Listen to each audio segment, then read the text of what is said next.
आज की वीडियो काफ़ी डिफरेंट होने वाली है। जैसे कि आपने टाइटल में देखा है, ये मेरा लास्ट व्लॉग है, लास्ट वीडियो है कनाडा से। और आज की वीडियो में मैं काफ़ी सारे फैक्ट्स आपके साथ शेयर करने वाला हूँ। 5 इम्पोर्टेंट फैक्ट्स जिसकी बेस पे मैंने डिसाइड किया कि मैं कनाडा को छोड़ रहा हूँ।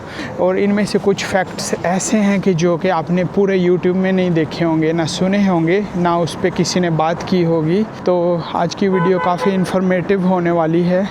अगर आप कनाडा आना चाह रहे हैं या आ रहे हैं या आने का प्लान है तो आई होप ये वीडियो आपके लिए काफ़ी इम्पोर्टेंट होगी। और अगर जो लोग ये वीडियो कनाडा के अंदर से देख रहे हैं तो मुझे यकीन है 1000% कि वो लोग भी मेरी बातों से एग्री होंगे, मेरे फैक्ट्स के साथ एग्री होंगे। और आपका कोई दोस्त कनाडा आ रहा है तो आप उसके साथ ये वीडियो शेयर कर सकते हैं ताकि उसको भी पता चल जाए कनाडा की रियलिटी का। तो इस वीडियो में मैं ऐसे फैक्ट्स आपके साथ शेयर करने वाला हूं जो मैंने अपने पर्सनल एक्सपीरियंस से गेन किए हैं और जिसकी बेस पे मैंने डिसाइड किया है कि मुझे फाइनली कनाडा को गुड बाय कहना चाहिए और मैं कनाडा को छोड़ के जा रहा हूँ।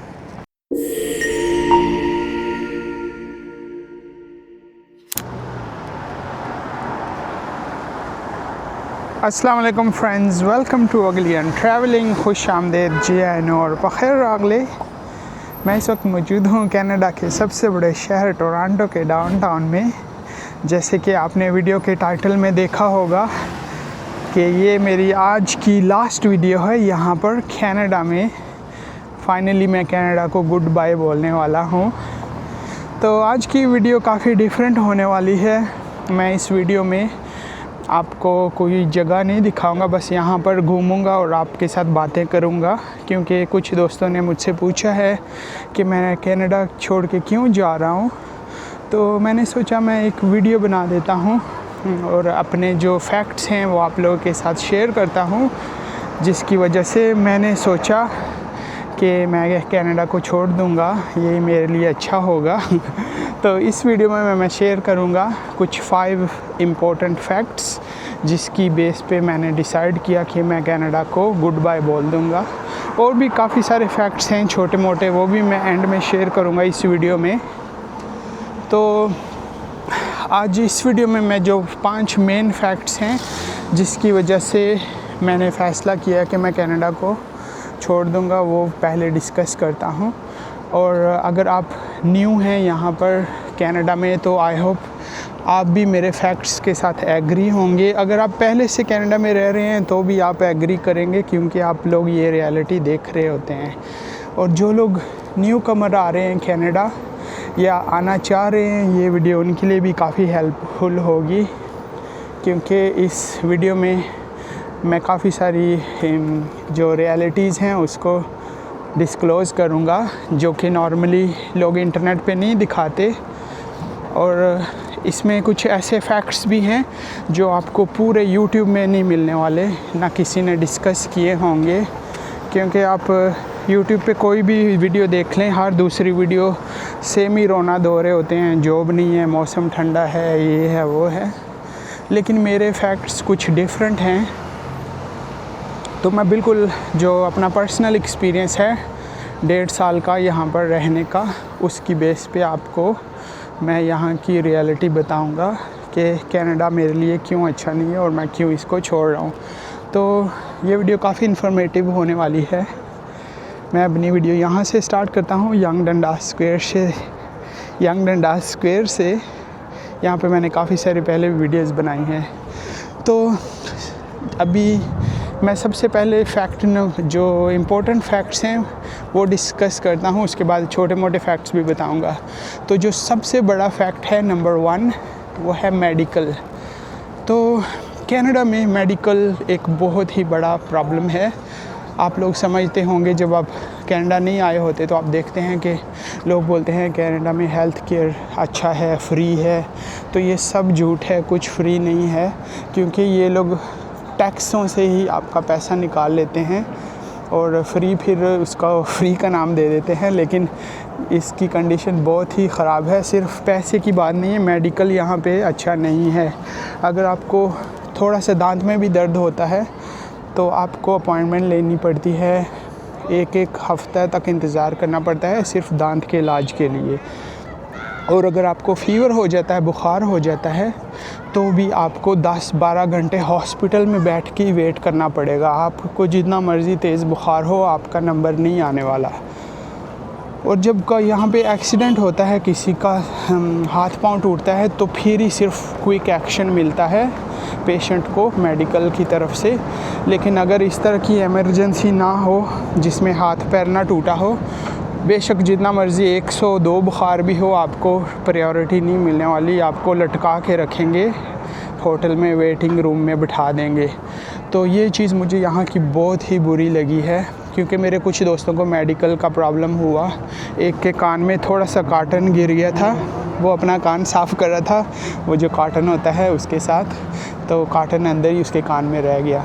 तो फिर उसको हॉस्पिटल में अराउंड 5-6 आवर्स रात के टाइम वेट करना पड़ा। रात के टाइम हो गया था 12-1 बजे, तो वो वेट कर रहा था 5-6 घंटे। वो बोला टोटल 7 घंटे लगे थे जब तक हॉस्पिटल से वो निकल रहा था वापस, सिर्फ एक कॉटन निकालने के लिए कान से।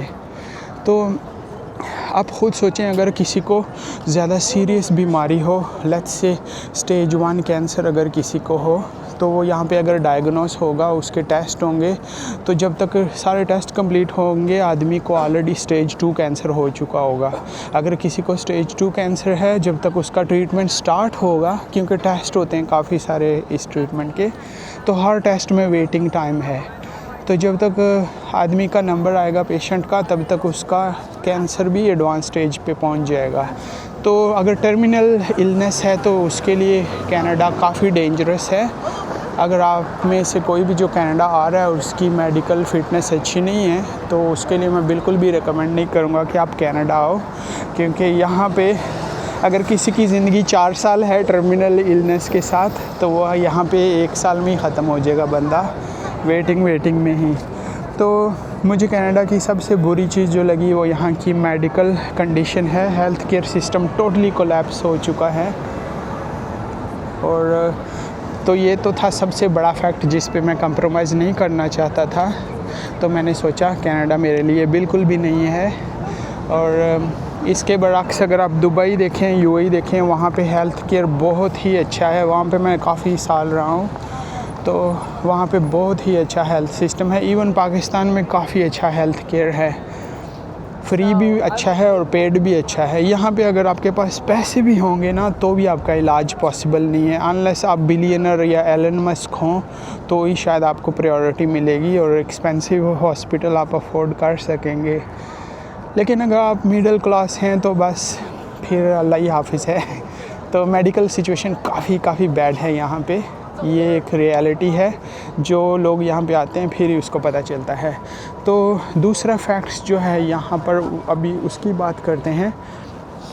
पहला फैक्ट तो मेडिकल था, दूसरा फैक्ट है एक्सपेंसेस और रेंटल। यहाँ पर एक्सपेंसेस बहुत ही स्काई रॉकेटिंग है, बहुत एक्सपेंसिव है। हर चीज़ इतनी महंगी है, क्वालिटी भी अच्छी नहीं है।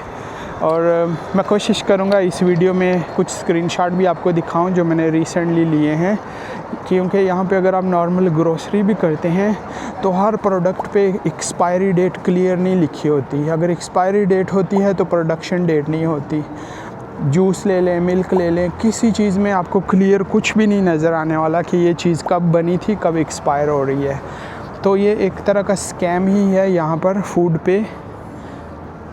तो इसलिए भी मुझे ये चीज़ बहुत ही बुरी लगी यहाँ पे कि ये ट्रांसपेरेंट नहीं है अपने प्राइजेज़ के साथ। इससे तो पाकिस्तान में भी अच्छी सिचुएशन है, वहाँ भी एक्सपायरी डेट और प्रोडक्शन डेट होती है चीज़ों पे। लेकिन कनाडा में मैंने जो नोट किया है, और इस पे आज तक यूट्यूब में आई डोंट नो कि किसी ने वीडियो भी बनाई होगी इस फैक्ट पे, तो ये भी एक रियलिटी है। आप कोई भी यहाँ पे खाने पीने की चीज़ देख लें, बॉक्स देख लें, पैकेट देख लें, बॉटल देख लें, उस पे कुछ क्लियर नहीं लिखा होता कि ये प्रोडक्शन डेट कब थी और इसकी एंडिंग डेट कब है। तो मैं कुछ स्क्रीनशॉट अटैच करूँगा इस वीडियो के साथ जो मैंने उस दिन सुपरमार्केट में बनाए थे, तो आपको समझ आ जाएगी मैं क्या बात कर रहा हूँ। तो ये तो है खाने पीने की बातें, क्योंकि हर चीज़ काफ़ी महंगी है, ग्रोसरी, हर चीज़ डिफरेंट रेट में मिल रही होती है। अगर मेट्रो एक सुपरमार्केट है, वहाँ पे कोई चीज़ $20 की मिल रही है तो वही फ्रेश को में आपको $10 की मिलेगी। अगर फिर आप दूसरी जगह पे जाएं, कॉस्को या वालमार्ट, वहाँ पे अलग मिलेगी। मतलब यूनिफॉर्म नहीं है प्राइजेज़। तो यहाँ पे लोग जो हैं हर हफ्ते ग्रोसरी प्लान करते हैं। एक वीक में ये बोलते हैं ओके हम कॉस्को जाएंगे, वहाँ से शॉपिंग करेंगे। ये जितने भी कनाडा में लोग हैं सब 100% मैं उनकी बात कर रहा हूँ। तो ये लोग हफ्ते में एक बार एक सुपरमार्केट जाते हैं, ग्रोसरी करते हैं। अगर घी चावल वहाँ पे सस्ता है वहाँ से लेते हैं। फिर अगले हफ्ते ये दूसरी सुपरमार्केट जाके वहाँ से साबुन या फ्रूट वहाँ से लेते हैं, क्योंकि वो वहाँ पे सस्ता मिल रहा होता है। तो हर चीज़ यूनिवर्सल यहाँ पे वो नहीं है, यूनिफॉर्म नहीं है। हर एक की अपनी मर्ज़ी है जो जिस चीज़ में जो चीज़ बेच रहा है। कभी कभी एक्सपायर प्रोडक्ट्स भी मिलते हैं, वो भी बेच देते हैं ये लोग। तो ये चीज़ें काफ़ी बैकवर्ड मुझे मालूम होती हैं कनाडा में। मैंने नहीं सोचा था कनाडा इतना बैकवर्ड होगा। आई थिंक खाने पीने के मामले में, मेडिकल के मामले में कनाडा पाकिस्तान से भी 20 साल पीछे है। तो ये बातें सिर्फ वो ही जान सकता है जो यहाँ पे रहता है। आप लोग अब अगर कनाडा नहीं आए, आपके लिए तो ये जन्नत नज़र आ रही होगी अभी जो मैं दिखा रहा हूँ। लेकिन ये बिल्कुल डाउनटाउन है और ये सिर्फ 5-6 किलोमीटर तक इस तरह है। इसके बाद यहाँ पे दरख्त हैं, रोड हैं, टूटे फूटे रोड हैं और कुछ भी नहीं है। तो आप ये ना समझे कि पूरा कनाडा इस तरह चमक दमक में है। अगर आप कनाडा आ भी जाएँ, मुझे नहीं लगता कि आप इस जगह पे आ भी जाओगे कभी। अगर आ गए तो 5 मिनट के लिए आओगे, यहाँ पे रहोगे नहीं, क्योंकि ये जगह काफ़ी एक्सपेंसिव है। यहाँ पे रेंट काफ़ी ज़्यादा है। एक स्टूडियो फ्लैट आपको $2500 में मिलता है, सिर्फ स्टूडियो फ्लैट यहाँ पे इस एरिया में, वो भी पुरानी सी बिल्डिंग में। और नई जो बिल्डिंग्स बन रही हैं उसमें और भी महंगा है। तो रेंट भी काफ़ी हाई है। अगर 1 बेडरूम अपार्टमेंट देखते हैं तो वो 3000 से स्टार्ट होता है, $4000 पर मंथ कैनेडियन डॉलर। तो अगर आप कनाडा आने का सोच रहे हैं इंडिया, पाकिस्तान, बांग्लादेश, अफ़गानिस्तान से, आप समझेंगे कनाडा में आके इस तरह की जगह पे रहेंगे, ये आपका ख्वाब ही है। यहाँ पे आप बिल्कुल नहीं रहेंगे, इससे दूर आप रहेंगे, क्योंकि कनाडा यहीं पर ही टोरंटो ख़त्म हो जाता है 5-6 किलोमीटर में ही। इसके बाद सिर्फ दरख्त होते हैं, ट्रीज़ हैं और टूटे फूटे रोड हैं, घर हैं। वहाँ पे भी रेंट काफ़ी हाई है। मिसिसागा हो गया, वो भी डाउनटाउन से काफ़ी दूर है। तो आप लोग ये चमक दमक देख के ये ना सोचें कि कनाडा में ज़िंदगी अच्छी है। अगर आप आ भी जाएँ तो यहाँ पे मुझे लगता है आप सिर्फ न्यू ईयर मनाने आएंगे। जिस जगह पे मैं अभी खड़ा हूँ यहाँ पे आप रह नहीं सकेंगे। तो रेंट, फूड की क्वालिटी, फूड की प्राइजेज़, ये चीज़ें भी काफ़ी अननोइंग है जो मुझे बहुत बुरी लगी, और जिसकी वजह से मैंने सोचा कनाडा मेरे लिए बिल्कुल भी नहीं है। क्योंकि ये बेसिक चीज़ें हैं ज़िंदगी के लिए और ये काफ़ी मैटर करती हैं। अगर यही अच्छी नहीं होगी तो लाइफस्टाइल अच्छा नहीं होगा इंसान का। तो फर्स्ट मैंने हेल्थ सिस्टम डिस्कस किया था, और सेकंड मैंने एक्सपेंसेस और रेंटल शेयर किया, और थर्ड अभी मैं आपके साथ शेयर करने जा रहा हूँ वो है यहाँ पर क्राइम्स और ड्रग्स। यहाँ पे बहुत ज़्यादा क्राइम है। अमेरिका में पहले ज़्यादा होते थे, लेकिन अभी ये भी पीछे नहीं है अमेरिका से। आज ही बिल्कुल एक लड़के को यहाँ पर डाउनटाउन में किसी ने शूट कर दिया, मार दिया है। तो यहाँ पे काफ़ी सारे क्राइम्स अभी बढ़ चुके हैं। रात के टाइम आप सेफ्टी फील नहीं करते, कुछ भी हो सकता है। अगर गाड़ी आप पार्क करके सुपरमार्केट के अंदर जाते हैं तो गाड़ी पूरी की पूरी गाड़ी यहाँ पे उठा के ले जाते हैं। इतनी क्राइम होते हैं, गाड़ियाँ थेफ्ट होती हैं यहाँ पे। तो सेफ्टी बिल्कुल भी मुझे फ़ील नहीं होती, और हर वक्त डर लगा रहता है कि कुछ ना कुछ हो जाएगा रोड पे। और इसलिए भी मैंने सोचा ये कनाडा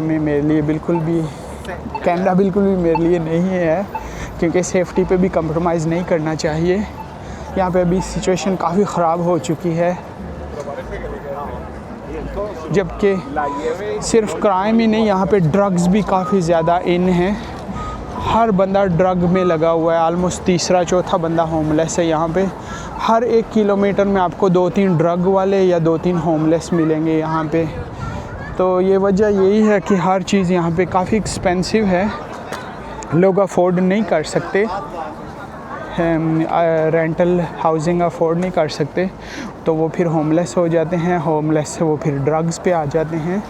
तो ये भी मैंने सिचुएशन नोट की है यहाँ पर कनाडा में, स्पेशली टोरंटो में और बड़े सिटीज़ में, कि ड्रग्स और क्राइम्स काफ़ी हाई हो चुके हैं, जो कि एक बहुत गलत चीज़ है। वो एक अच्छे प्रोग्रेसिव कंट्री में नहीं होना चाहिए।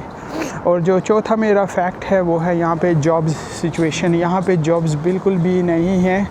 अगर आप जॉब करेंगे भी तो वो छोटी मोटी और जॉब्स करेंगे, ज़्यादा से ज़्यादा ऊबर चला लेंगे या फिर आप वेटर का काम करेंगे या टिम हॉर्टन पे लग जाएंगे। क्योंकि मैं शॉपिंग मॉल में जाके बातें करता हूँ क्योंकि बाहर काफ़ी सर्दी है। ये ईटन मॉल है यहाँ का। तो मैं जॉब्स की बात कर रहा था। यहाँ पे जॉब्स बिल्कुल भी नहीं है। आपको अच्छी जॉब तभी मिलेगी अगर आप यहाँ पे सिटीज़न होंगे। अगर सिटीज़न नहीं है, स्टूडेंट हैं या कोई मिडिल क्लास से हैं और कोई छोटी मोटी आपकी एजुकेशन है, MBA किया है, मास्टर्स किया है, तो भी आपको अच्छी जॉब नहीं मिलने वाली। मिलेगी भी तो वही वेटर वाली जॉब मिलेगी या ओड जॉब्स मिलेंगी, जो भी हो। तो सिचुएशन काफ़ी ख़राब है। मुझे 1.5 साल में कोई भी अच्छी जॉब नहीं मिली भी तो वही ओड जॉब्स मिलती हैं जो मैं नहीं कर सकता।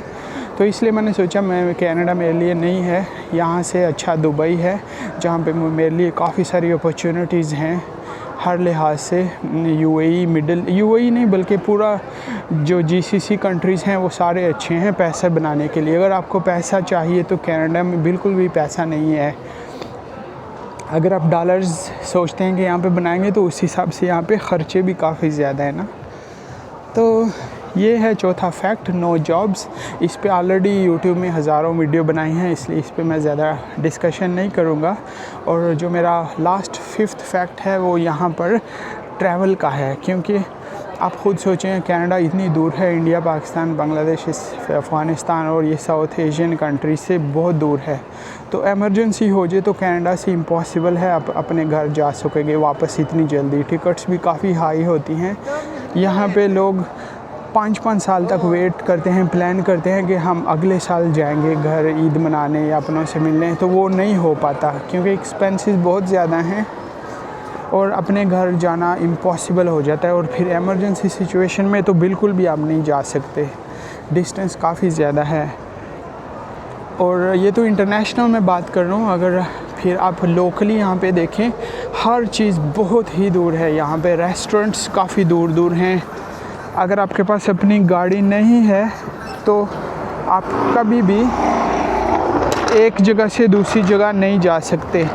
एक रेस्टोरेंट से या एक मस्जिद से दूसरी मस्जिद या एक रेस्टोरेंट से दूसरे रेस्टोरेंट जाने के लिए आपको गाड़ी की ज़रूरत पड़ेगी।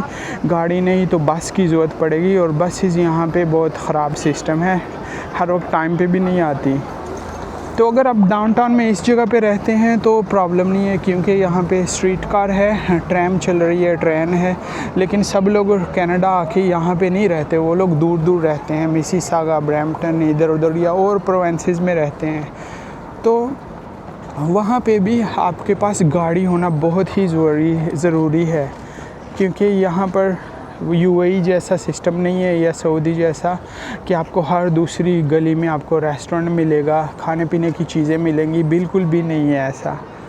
तो काफ़ी चीज़ है, ये डिस्टेंस मेरे लिए काफ़ी इम्पोर्टेंट है। तो ना सिर्फ इंटरनेशनल फ़्लाइट काफ़ी ज़्यादा डिस्टेंस है, बल्कि इनसाइड कनाडा भी अगर आप रहते हैं तो आप तरस जाएंगे रेस्टोरेंट जाने के लिए कि इतनी दूर अभी कैसे जाया जाएगा कुछ लेने के लिए। तो लोग यहाँ पे नॉर्मली घर में ही कुकिंग करते हैं क्योंकि रेस्टोरेंट अफोर्ड भी नहीं कर सकते और सब कुछ दूर दूर होता है। अगर एक बात शायद आपने नोट की होगी, कनाडा में आपने काफ़ी सारे यूट्यूबर्स देखे होंगे ना, इंडियन भी काफ़ी ज़्यादा हैं, पाकिस्तानी भी। तो वो लोग सब अपने अपने बिलों में घरों में बैठ के वीडियोस बना रहे होते हैं कि कनाडा ऐसा है, कनाडा वैसा है, व्यूज़ लेने के लिए। तो या कुछ लोग होंगे वो गाड़ी में बैठ के बातें कर रहे होंगे या अपने ट्रक में बैठ के बातें कर रहे होंगे या किचन में बैठ के कुकिंग कर रहे होंगे और लोगों को ख्वाब दिखा रहे होते हैं कि हम कनाडा में हैं, कनाडा ऐसा है। आपने कभी गौर किया है कि इन यूट्यूबर में से किसी ने भी आपको कभी अच्छी जगह वीकली वीडियो में दिखाई हो? इम्पॉसिबल, क्योंकि यहाँ पे अच्छी जगह है ही नहीं है देखने को। किधर जाएंगे आप? ये अभी मैं इतने डाउनटाउन में हूँ, यहाँ पे आप 10 मिनट खड़े रहेंगे तो आपका दिल भर जाएगा। इसके बाद आप क्या कर लेंगे, कुछ भी नहीं कर सकते। तो सेम आपने काफ़ी खूबसूरत जगहें कनाडा की देखी होंगी, वो मैं आपको यहाँ पे स्क्रीनशॉट दिखाता हूँ। इस तरह की सीनरीज़ होती हैं, व्यूज़ होते हैं। तो आप ख़ुद सोचें, ये खूबसूरत जगहें तो हर कंट्री में हैं, पाकिस्तान में भी हैं, इंडिया में भी हैं, नेपाल में भी हैं। लेकिन अगर आप कनाडा में ये फ़ोटोज़ देख के आ रहे हैं कि कनाडा इतना खूबसूरत है और हम उधर जाएंगे, तो ये आपकी गलत फ़हमी है, क्योंकि रियलिटी में इस जगह पे जाने के लिए भी आपको एरोप्लेन की ज़रूरत होगी, टिकट की ज़रूरत होगी। ये काफ़ी दूर दूर जगहें हैं कनाडा में, और अगर आप वहाँ पे जाते हैं तो फिर आपको एक रिज़ॉर्ट बुक करना पड़ेगा या होटल बुक करना पड़ेगा। तो आप ज़्यादा से ज़्यादा 5 दिन भी अफोर्ड नहीं कर सकते, क्योंकि काफ़ी एक्सपेंसिव होता है। तो आप इस खूबसूरत जगह में ज़्यादा से ज़्यादा 3 दिन रहेंगे, लेकिन आपने फिर वापस अपने पुरानी जगह पे आ जाना है। तो कनाडा की खूबसूरती आप मेजर ना करें वीडियो देख के या फ़ोटोज़ देख के और लोगों की बातें सुन के, क्योंकि जितने भी व्लॉगर्स हैं कैनेडियन आपको अपने घरों में बैठ के बातें सुना रहे होंगे कि कनाडा ऐसा है वैसा है, लेकिन अंदर से वो लोग तरस रहे हैं कि कब हम अपने मुल्क वापस जाएंगे। तो एक्चुअली यही 5 फैक्ट हैं इम्पोर्टेंट। हेल्थ का हो गया, हेल्थ सिस्टम ख़राब है। फिर नंबर 2 एक्सपेंसेस काफ़ी ज़्यादा हैं, रेंट काफ़ी हाई हैं। नंबर 3 जो है वो है क्राइम और ड्रग्स, जो काफ़ी हाई है यहाँ पे। जो नंबर 4 फैक्ट है वो है नो जॉब्स, प्रॉपर जॉब यहाँ पे नहीं मिल सकती। और जो नंबर 5वां फैक्ट है मेरा वो है ट्रैवलिंग। अगर आप विद इन कनाडा ट्रैवल कर रहे हैं तो भी मुश्किल है, विद इन सिटी भी ट्रैवल कर रहे हैं तो भी मुश्किल है, और फिर इंटरनेशनल ट्रैवल कर रहे हैं तो भी मुश्किल है। ये 5 फैक्ट हैं जिसकी बेस पे मैंने सोचा कि कनाडा मेरे लिए बिल्कुल भी नहीं है, और मैंने डिसाइड किया कि मैं इससे अच्छा है वापस चला जाऊँ, पाकिस्तान चला जाऊँ या दुबई चला जाऊँ, क्योंकि वहाँ पे लाइफ इससे बहुत ज़्यादा अच्छी है, इससे बहुत ज़्यादा अच्छी है, बहुत ज़्यादा सेफ़ है, सिक्योर है, खुशियाँ हैं। यहाँ पे आपको हर दूसरा बंदा स्ट्रेस में मिलेगा। आप देख सकते हैं जो हमारे अपने देसी लोग हैं वो भी खुश नहीं हैं, लेकिन वो शो ऑफ़ करते हैं, दिखाते हैं कि ओ हम कनाडा में हैं, वीडियोस बनाएंगे व्यूज़ लेने के लिए। तो ये सारा ड्रामा है, रियलिटी में कनाडा ऐसा बिल्कुल भी नहीं है। और अभी अगर आप कनाडा आने की सोच रहे हैं तो आपको शायद मेरी बातों पे अभी भी यकीन नहीं आएगा। आप बेशक कनाडा आ जाएं, लेकिन जिस दिन आप कनाडा आ गए फिर आपको मेरी ये वीडियो याद आएगी कि इसने बिल्कुल जो बोला था वो सच बोला था। तो कंक्लूजन मेरा इस वीडियो में यही है कि एंड करने से पहले एक और छोटी मोटी चीज़ें हैं वो भी मैं डिस्कस करता हूँ। यहाँ पे रेसिज़म भी काफ़ी ज़्यादा हो चुकी है। अगर आप थोड़ा भी इस तरह ब्राउन नज़र आते हैं जिस तरह ये आ रहा है, थोड़ा भी आप इंडियन पाकिस्तानी नज़र आते हैं या बांग्लादेशी, तो आपको बहुत लो लेवल समझा जाता है। लेकिन लकीली आज तक मुझे रेसिज़म फेस नहीं करना पड़ी, क्योंकि ज़्यादा लोग यहाँ पर समझते हैं कि मैं शायद नेटिव कैनेडियन हूँ। ये मेरी किस्मत की बात है। तो मुझे कभी भी मेरी रेसिज़म मैंने फ़ेस नहीं की, क्योंकि यहाँ पे लुक्स मैटर करती हैं। अगर आप बिल्कुल ब्राउन नज़र आते हैं, देसी नज़र आते हैं, इंडियन, पाकिस्तानी, बांग्लादेशी, व्हाटएवर, तो आपको काफ़ी ज़्यादा रेसिज़म यहाँ पे फ़ेस करना पड़ेगी। कोई इज़्ज़त नहीं है यहाँ पे। आपने हज़ारों यूट्यूब वीडियोस देखी होंगी या सोशल मीडिया पे काफ़ी सारे रेसिज़म की वीडियोस चल रही होती हैं, वायरल हो रही होती हैं। तो रेसिज़म भी एक बहुत बड़ा फैक्ट है यहाँ पे। और उसके बाद जो एक और भी पॉइंट मेरे जहन में आया है वो है यहाँ पर रोड्स की कंडीशन। यहाँ पर रोड्स की कंडीशन काफ़ी ख़राब है। पूरे आलमोस्ट टोरंटो में, ये अभी डाउनटाउन है, यहाँ से लेके मिसिसागा जितना मर्ज़ी आप दूर दूर जाएं, आप देखेंगे रोड इस तरह क्रैक हुए हैं। आप देखें, ये देखें, आपको नज़र आ रहा है ना, ये भी डाउनटाउन सेंटर है। ये रोड की कंडीशन देखें। पूरे कनाडा में आई थिंक ये सिचुएशन है। मैं तो ज़्यादा कनाडा में नहीं घूमा, लेकिन ये तो कनाडा का सबसे बड़ा सिटी है ना टोरंटो, तो इसकी कंडीशन इतनी ख़राब क्यों है? आप देखें, खड्डे बने हुए हैं, क्रैक बने हुए हैं। मैं उस दिन मिसिसागा जा रहा था बस में, तो इतना हिल रहा था, मैं सोच रहा था अगर ये किसी का ऑपरेशन हुआ हो तो उसके स्टिचेस ही खुल जाएंगे अपनी डेस्टिनेशन तक पहुंचने से पहले ही।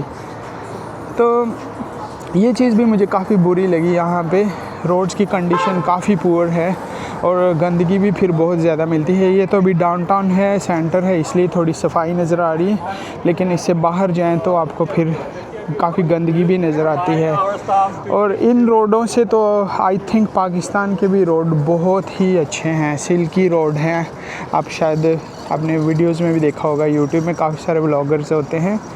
तो इनका हाईवे जो है टोरंटो से मिसिसागा जाने के लिए जो रोड यूज़ होता है मेन, वो इससे भी ज़्यादा ख़राब है, पूरा क्रैक रोड है। तो 99% यहाँ पे रोड ऐसे ही होते हैं टूटे फूटे, जो कि मेरे लिए काफ़ी अनोइंग है, मुझे ये भी पसंद नहीं है। तो इस तरह की चीज़ें हैं। एक्सपायरी में मैंने जैसे पहले आपको बोला कि हर चीज़ काफ़ी यहाँ पे सम टाइम स्पॉइल भी बेच रहे होते हैं, जो एक्सपायर हो चुकी होती है वो भी बेच रहे होते हैं। ये उस पे प्रोडक्शन डेट भी नहीं होती और एक्सपायरी डेट नहीं होती, दोनों में से एक होता है। तो कुछ पता नहीं चलता कि कौन सा जूस या वो कब एक्सपायर हो रहा है या कब बना था। तो ये चीज़ें काफ़ी अनोइंग है, ये छोटी मोटी चीज़ें, और फिर इसको डे टू डे लाइफ में गुजारना काफ़ी मुश्किल हो जाता है। तो मैं तकरीबन 1.5 ईयर यहाँ रहा, मुझे यहाँ पे रियली चीज़ें काफ़ी पसंद नहीं आई। ये मेन फैक्टर्स हैं। सबसे बड़ा तो मेडिकल का है, उसके बाद वो जो 5 फैक्टर्स मैंने बोले हैं वो ही हैं, जिसकी वजह से मैंने सोचा कि मैं वापस यूएई चला जाऊंगा। यूएई में ये 5 परफेक्ट हैं, ये जितने भी फैक्ट्स मैंने बोले हैं। वहाँ पे ज़ीरो क्राइम है ऑलमोस्ट, बहुत ज़्यादा सेफ़ है यूएई नहीं, सिर्फ Oman, Saudi, Qatar, Bahrain, Kuwait, ये सारे सेफ़ हैं। और हेल्थ केयर भी वहाँ पे बहुत ज़्यादा अच्छा है, और फूड भी काफ़ी अच्छा है, बहुत ज़्यादा नीट क्लीन फूड होता है और प्रॉपर लेबल लगा होता है एक्सपायरी का, प्रोडक्शन का। जॉब्स भी बहुत ज़्यादा हैं, लोग पैसे भी वहाँ पे बना सकते हैं। टैक्स भी ज़ीरो है, टैक्स भी नहीं है। रोड्स भी अच्छे हैं, क्राइम भी नहीं है, रेसिज्म भी नहीं है ऑलमोस्ट। थोड़ी बहुत होती है क्योंकि कुछ लोकल लोग जो होते हैं अरब, वो ख़ुद को सुपीरियर समझते हैं, लेकिन फिर भी वो खुलेआम किसी की इतनी बेइज्जती नहीं कर सकते दूसरी नेशनलिटी की। लेकिन यहाँ पे एक गोरा आदमी सिटीज़न आपको मुंह के ऊपर बोल देगा कि तुम काले हो या तुम ब्राउन हो या तुम इंडियन हो। तो ये चीज़ें आपको मिडल ईस्ट में नहीं मिलेंगी। तो और इस तरह के बहुत सारे फैक्टर्स हैं जो मुझे अभी याद नहीं आ रहे, लेकिन मैंने सोचा मैं एक अपनी आखिरी वीडियो बनाता हूँ कनाडा की, जिसमें मैं ऐसी ये सारी चीज़ें क्लियर कर दूँगा कि मैं क्यों कनाडा से जा रहा हूँ। और आई होप कि ये वीडियो आपके लिए काफ़ी हेल्पफुल रही होगी। अगर आपका कोई दोस्त या जानने वाला कनाडा आ रहा है तो ये वीडियो आप उसके साथ शेयर कर सकते हैं, ताकि उसको भी रियलिटी का पता चले। और जो लोग ऑलरेडी कनाडा में रह रहे हैं वो 100% मेरी बातों से एग्री होंगे, कोई एक बंदा भी डिसएग्री नहीं होगा, मुझे इतना यकीन है। तो इस वीडियो में मैंने कुछ काफ़ी हार्श बातें भी की हैं और काफ़ी डिफरेंट फैक्ट्स पे भी मैंने यहाँ पे डिस्कशन की है, जो कि आपको नॉर्मली यूट्यूब पे नहीं मिलने वाला। यूट्यूब में तो जितने भी लोग बैठे हैं कनाडा से, सब लोग अपने अपने बेड में बैठे हैं, कमरों में बैठे हैं, गाड़ियों में बैठे हैं, और कनाडा कैसे आए, कनाडा का वीज़ा कैसे अप्लाई कर रहे हैं, कनाडा ने ये जॉब दे दी, वो कर दिया, वो सारे व्यूज़ लेने के चक्कर हैं। लेकिन ये सारे लोग तरस रहे हैं कि कब हम अपने मुल्क वापस जाएंगे, लेकिन इनके पास रास्ता नहीं है, ये लोग रिस्क नहीं ले सकते। लेकिन मैं एक रिस्क टेकर हूँ, क्योंकि जब तक आप रिस्क नहीं लेंगे आप कभी भी प्रोग्रेस नहीं कर सकते हैं। अगर अब भी मैं सोचूं कि नहीं मैंने कनाडा में ही रहना है, मुझे यहाँ की सिटीज़नशिप लेनी है, तो लेकिन मेरी ज़िंदगी के 5, 6, 7 साल ज़ाया हो जाएंगे, तो मैं क्यों ये अपने 5, 6, 7 साल ज़िंदगी के यहाँ पर सिटीज़नशिप के लिए ज़ाया करूँ। इससे तो अच्छा है मैं ये 5, 6, 7 साल कुछ कर लूँ, कुछ बिज़नेस स्टार्ट कर लूँ या जॉब कर लूँ, मतलब कोई पैसा बना लूँ। क्यों मैं इसको वेस्ट करूँ, क्योंकि लाइफ इज़ टू शॉर्ट। तो आप लॉन्ग प्लानिंग पे ना रहें कि मैंने 7 साल बाद सिटीज़नशिप ले लेनी है। अगर आपने फॉर एग्ज़ाम्पल सिटीज़नशिप भी ले ली यहाँ पे तो क्या हो जाएगा? चलो आपके पास कैनेडियन पासपोर्ट है तो क्या होगा? तो फिर भी आपकी लाइफ़स्टाइल वही गंदी गिरी हुई लाइफ़स्टाइल यहाँ पे होगी। अगर मेरे पास पाकिस्तानी पासपोर्ट है, सॉरी एम्बुलेंस की नॉइज़ है वीडियो भी काफ़ी लंबी हो रही है, मुझे जल्दी से बंद करना है, क्लोज़ करना है वीडियो को। तो मैं बात कर रहा था, मेरे पास पाकिस्तानी पासपोर्ट है जिसकी कोई वैल्यू नहीं है, वर्थलेस पासपोर्ट है, लेकिन इसी पासपोर्ट पे मैं काफ़ी खुश हूँ, काफ़ी खुशी से रह सकता हूँ। मिडल ईस्ट में भी, पाकिस्तान में भी अच्छा खा सकता हूँ, अच्छा पहन सकता हूँ, सेफ़ रह सकता हूँ, मेडिकल ट्रीटमेंट अच्छा ले सकता हूँ। और बिल्कुल मेरी जगह पे जो यहाँ पे कैनेडियन लोग हैं, कैनेडियन पासपोर्ट वाले, उनकी ज़िंदगी कैसी है? मेरे से काफ़ी ज़्यादा ख़राब है। ये लोगों को ना अच्छा हेल्थ केयर मिल रहा है, ना इनको सेफ्टी मिल रही है, कैनेडियन पासपोर्ट होते हुए भी ना इनके पास जॉब्स हैं, ना इनके पास खाने को अच्छा है। हर तरफ मुझे तो लगता है कि कनाडा अभी भी पाकिस्तान से 20 साल पीछे है और दुबई से 50 साल पीछे है, क्योंकि ये चीज़ आप सिर्फ तभी रियलाइज़ करेंगे जब आप कनाडा में ख़ुद आएंगे ऑन ग्राउंड रियलिटी पे। अभी मेरी वीडियो से आपको कुछ भी असर नहीं पड़ने वाला। मैं जितना मर्ज़ी आपको सच्चाई बताऊं, ये मैं बुराई नहीं कर रहा कनाडा की, ये मैं सच्चाई बता रहा हूँ। मैं सोच रहा हूँ कि शायद मेरी इस वीडियो से कम एक आदमी की ज़िंदगी तो बचेगी ना, उसका तो फ्यूचर ख़राब नहीं होगा ना। मैंने अच्छी जॉब दुबई में छोड़ के यहाँ पे मैं आया, रिस्क लिया, तो मैं चाहता हूँ कि जो गलती मैंने की है वो कोई और ना करे। अगर आपने फिर भी कनाडा में लाजमी आना है तो आई थिंक आपको चाहिए आप सिर्फ पहले विज़िट पे आएँ, 1 महीना यहाँ पे रहें, फिर आप डिसाइड करें कि आपको परमानेंट यहाँ पे रहना है या नहीं रहना। मेरी मिस्टेक ये थी, मैं अपनी पूरी कश्तियाँ जला के कनाडा आ गया था, और फिर जब यहाँ आया ऑन ग्राउंड रियलिटी मैंने देखी तो फिर मुझे पता लग गया कि मैंने काफ़ी बड़ी मिस्टेक कर दी।